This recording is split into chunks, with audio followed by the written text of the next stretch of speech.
Alright, welcome back to my YouTube channel. I'm Andy's Vlog. Eto, matindi na naman itong pangyayaring ito.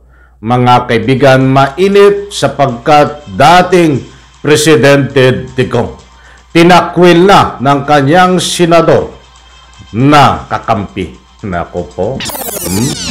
Mga kaibigan, utay-utay na ho na nalalagas itong mga kakampi sa partido nitong si Digong. Maraming mga local politician, mayor, gobernador, may mga ilang congressman ang tumiwalag na po sa kanilang partido, at ito po ang huli na tinakwil siya ng isang senador na kasama niya sa partido PDP. Mga kaibigan, ano ang dahilan? Bakit iniwan si Digong ng luhaan? Talagang tuluan-luhaan. Mga kaibigan, yan ang ganti, yan ang supli sa mga gawain na kapag ikaw ay nasa isang organisasyon, nasa isang partido, ay kinikitaan mo at nakikita mo sa kanila ang hindi magandang gawain.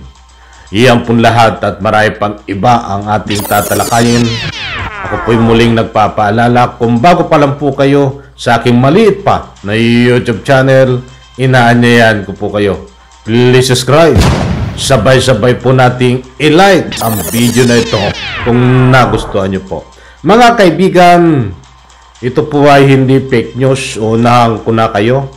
At buhato dito sa artikulo na AKB Express, ipapakita ko maya-maya, ay mayroon pong senador na gusto na pong tinakwil na po itong si dating Presidente Digong, mga kaibigan, dahil gusto na pong umalis sa kanila pong samahan, partido, at saan ito lilipat. Sino itong senador na ito? Alam ko ho, kilalang-kilala nyo ito, mga kaibigan. Talagang ano ba ito? Bakit lilipat? Ito ba ay sasama dito po kay Pangulong Bongbong Marcos?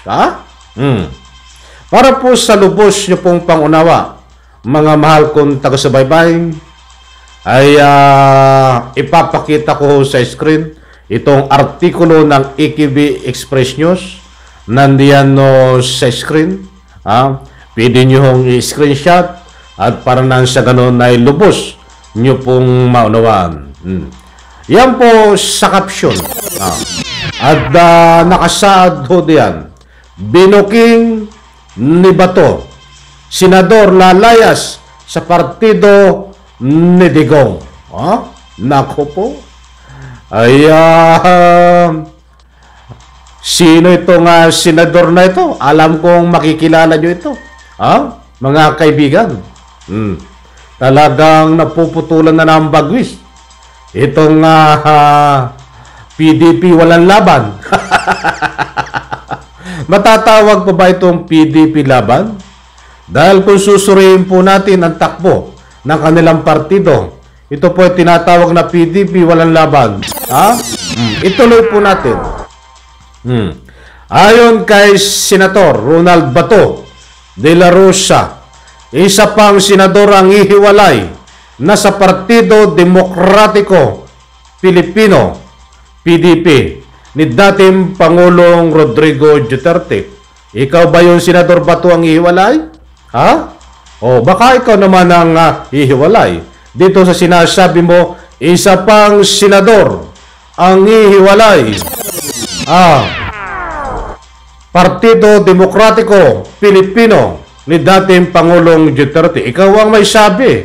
At bakit mo alam na may hihiwalay na isang senador? Sinabi ba sa iyo? Kaya mo alam ay dahil ikaw ang hihiwalay sa iyong busta mo. Talagang matindi itong sinabi na itong ni Senador Bato na mayroong hihiwalay. Baka ikaw, para sa lubos po nating maunawaan, ituloy po natin, mga kaibigan. Ayon kay Senador Ronald Bato de la Rosa, ay nabasa na natin, pa. Base kay de la Rosa, nakatakda kasing sumali sa administrasyon, parte ang naturang senador. Ikaw ba ay gustong sumali, Senador Bato, dito kay sa administrasyon? Ayon sa iyo, nandito. Nako, ay yan po ang mga balimbing na mga tao, walang sariling paninindigan, mga kaibigan, dahil alam nyo, ay malapit na ang eleksyon, ay sumasakayo sila sa Agos, kung saan mabango at malakas ang ika nga po'y partido.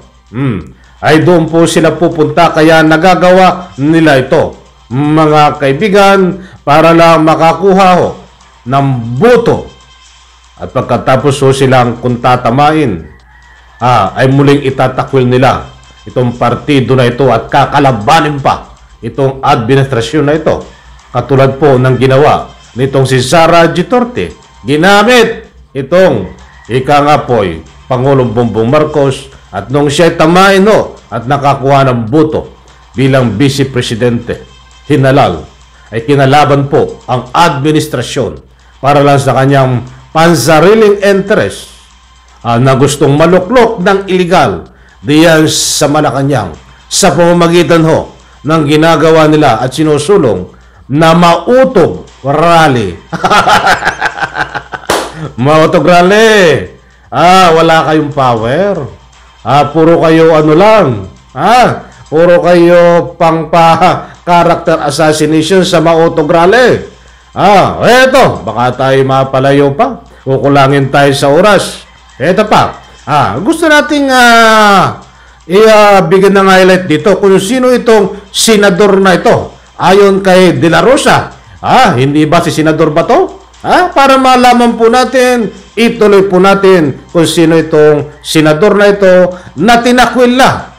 Kumpirmado, tinakwil na itong si Digong. Ayaw na sa kanya na PDP walang laban kaya lilipad sa administrasyon. Maliwanag na tinakwil na itong si Digong at ang kanyang partido na PDP walang laban. Eto. Hindi na umano niya mapapangalanan ang senador. Sa halip ay hayaan na umano ito ang siyang mismong mag-anunsyo sa kanyang pagkalas sa PDP. Ayon maliwanag. So, hindi po pala si Senador Bato ang kakalas, mga kaibigan. Hindi pala si Senador Bato ang nagtakwil dito po kay sa PDP at kay Digong. Bagkus ang sabi niya, hindi na umano niya papangalanan ang senador. Sa halip ay hayaan na umano ito ang siya mismo mag-anunsyo sa kanyang pagkalas sa PDP. Maliwanag po doon. Ang nag-anunsyo lang nito at nakakuha si Senador Bato ng impormasyon na kasama niya na senador sa PDP ang kakalas. Siguro ay binulong kay Senador Bato kasi alam niya Senador Bato, kakalas na po ako sa PDP. Bakit ka kakalas? Ay wala nang laban mahina na So kaya pala alam niya na mayroong isang senador, but ayaw niyang pangalanan. Ang gusto niya ay mismo manggagaling dito sa senador na ito. Mga kaibigan, ang kanyang pagbibitiw at lumipad sa administrasyon. So maliwanag po, hindi si Senador Bato, but ayaw niya pang pangalanan, but kumpirmado ang sabi niya na mayroon talaga na isang senador nakakalas sa PDP walang laban, mga kaibigan. Gusto ko pong hingin ang inyong panig, reaksyon po dito, mga mahal kong taga-subaybay. Sino itong senador na ito nakakalas sa PDP, itatakwil ang PDP, itatakwil si Digong, at para lumipat dito ho sa administrasyon. Kung kayo ay merong natutunogan kung sino ito, pwede nyo pong i-type ang pangalan na senador na ito diyan sa comment section. At baka po tumama nga kayo. Ang ika nga po'y nasa loob nyo kung sino ito. Huwag po kayong matakot. Ilahan nyo po kung sino itong senador na ito na balimbing. Ang tanong, tatanggapin ba naman siya dito sa administrasyon na ika nga po'y malakas ni Pangulong Bongbong Marcos? Baka kaya-hiya ka. Pag-isipan mo munang mabuti. Senador, kung ano ang dapat mong gawin. Ikaw ba naman itanong mo, isaksak mo, sa kukuti mo, karapat-dapat ka bang umalis diyan sa ikangay partido ng PDP para lumipat sa administrasyon? Kung ang layunin mo ay para sa ikagaganda ng takbo ng Republika ng Pilipinas at hindi pansariling interest ng taong bayan, kung yan ang layunin mo, ay pag-isipan mo din. Hindi ka ba ika nga po'y kinikinabutan sa ginagawa mo?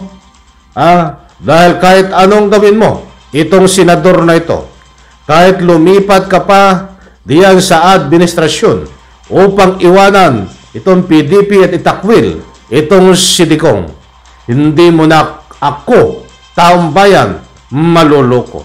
Isa ang layunin mo dito. Kung ikaw man ay re-electionist, ang tanging pakay mo lang dito, lukuhin ang taong bayan, i-mind condition, upang makahingi ng buto na galing sa administrasyon. Dahil alam mo na wala ka nang maasahan ng maraming buto, diyan sa PDP, walang laban. Kaya't magagawa mo yan. So, abangan po natin ito. Ang gusto ko lang pong ipahiwatig, huwag po tayong magtiwala, huwag tayong tumangkilik sa mga ganitong senador. Na ika nga po tuwing malapit ang eleksyon, gumagawa ho ng taktika, gumagawa ng strategy para lang makapangulimbat, makapambudol ng buto. Mga kaibigan, wala po itong sariling prinsipyo. Napakaganda ho sa isang politiko. From the start, kahit hindi malapit ang eleksyon, kahit walang eleksyon, napakaganda pong kaugalian na dapat makita po natin sa isang senador. Ay kilala po tayo kahit walang eleksyon. Kahit walang eleksyon, ay lumalapit sa taong bayan, pinapakinggan ang boses. May respeto sa Republika ng Pilipinas. Iyan po ang napakagandang senador na kaugalian.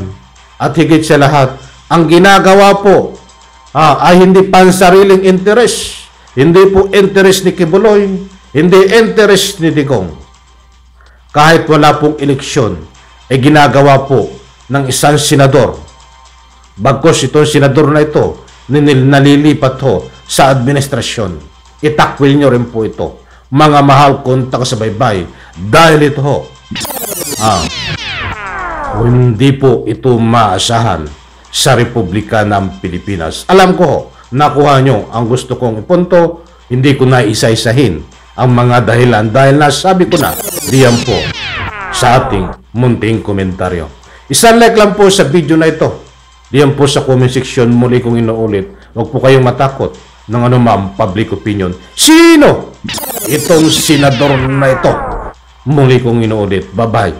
Palakpakan.